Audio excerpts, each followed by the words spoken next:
The first thing the craftsman will do is apply the new laminate or veneer to your cabinets. As soon as that's done, they will hang all new cabinet doors, install new drawer fronts.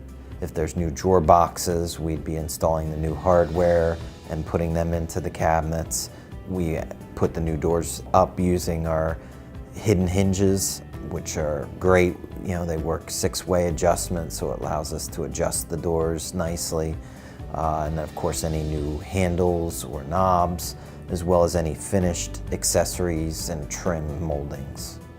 You can always add things to the kitchen later on. In fact, sometimes customers feel, they don't want the crown molding and now they put it in and they want to add a little bit more decoration.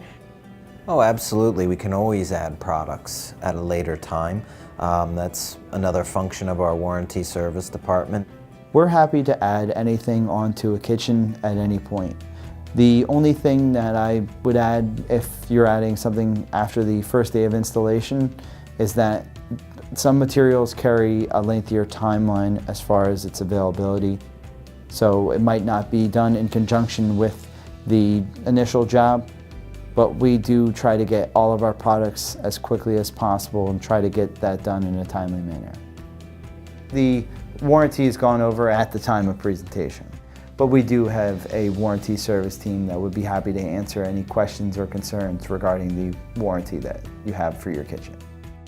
We also offer warranty information on our home website that gives the customer can refer back to if they have any questions on care and maintenance or the warranty of the product. You can always just call Kitchen Magic at our 800 number. We'll always have your records as an existing customer and anybody will be able to help you.